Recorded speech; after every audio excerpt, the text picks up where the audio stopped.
That's right, I have a 911 Carrera that I actually drive. Sometimes it's parked in the garage, but I prefer to be driven and parked on the street. My name is Alex Barris, and welcome back to my channel. I am driving the 1988 Porsche 911 through New York City traffic. It is sensational to drive, and it really does require your ultimate concentration, but it does wake up the senses. It's one of the vehicles that is purely analog, does everything you ask of it when you're fully aware of your surroundings.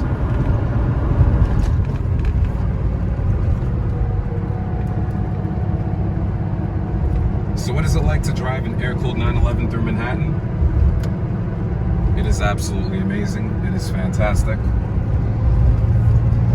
The views are sensational. After having some seat time in the vehicle, the first thing I notice is the visibility. I am able to see perfectly at all angles within 180 degrees in front of me.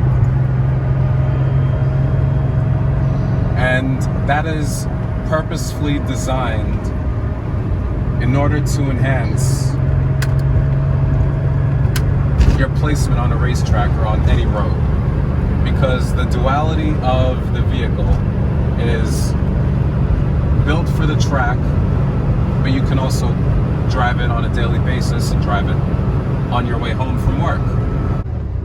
And to think that people did this on a regular basis, if they had the means to buy a 911 back in the 1980s, is absolutely incredible. Now, I'm never going to take this car on my commute to work. This is not a daily driver vehicle. I have my C300 Mercedes for that purpose. This is my car that I take out on weekends to be a weekend warrior. Take out to car shows, you know, do fun things like that. But it is a vehicle that is purely analog, no ABS, no traction control. The brakes, you really have to apply them and you feel the resistance. Much different than a vehicle that you would ever drive that has the normal modern car amenities. You have to shift into every gear, and you get a feel for the vehicle the more time you spend behind the wheel. Initially, the shifts are rough if you're not used to it, but the more time you have behind the wheel, you become more acclimated to the car. And that only comes with experience. The more experience I have behind the wheel of the car, the better I become at it. But I could see how this vehicle can become hairy on a turn. And you have to treat the car with respect, because the car will bite back. And you have to know exactly what you're doing. So I just wanted to speak briefly on the car, because it's a fun one. I'm really enjoying it. And if I'm hesitant to speak as smoothly as I normally do, it's because this car requires the ultimate concentration. There's a lot of moving parts of New York City. And as I'm heading into Manhattan, I have to be very aware of my immediate surroundings at all times. This is not a vehicle where you can doze off, look at your cell phone, play with the radio. I never turn on the radio in this car, and I might actually put a blank switch where the radio currently is. Because honestly, the only music that I want to hear in my vehicle is the sound from the engine in the back. And this vehicle is designed for driving. It is a pure driver's car. And you have to be fully aware of what you're doing, and that's why I got it.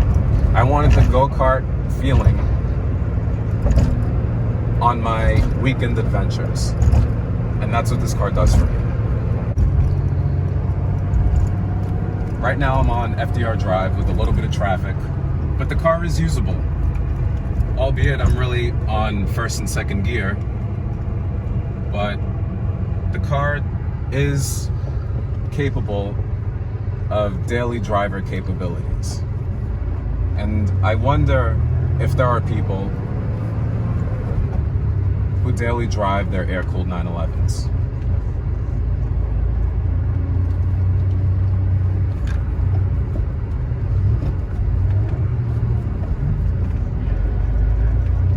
That was a bad shift.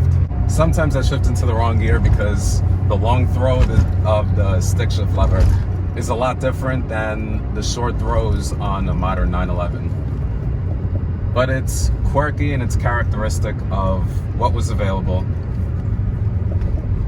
in the 1980s.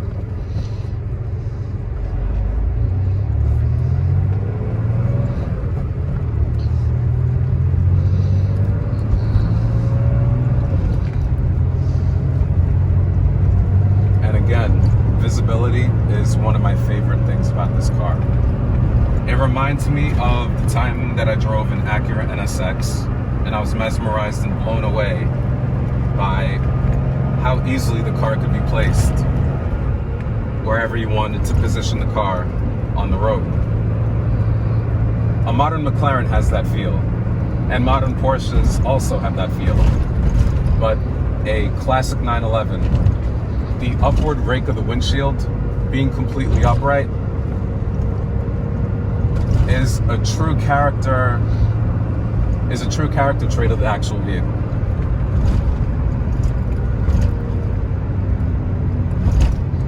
And the feedback that you get from the brakes when you apply pressure on the middle pedal is absolutely amazing.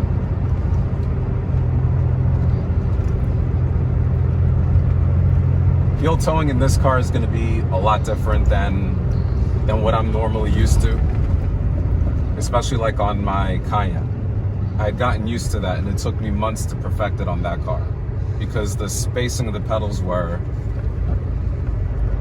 definitely spaced far apart. But on this vehicle, there's a Renline pedal kit for the gas pedal, which can make it easier. However, modulating the throttle and applying the proper brake pressure is going to take some practice. And I'm definitely not going to rush it.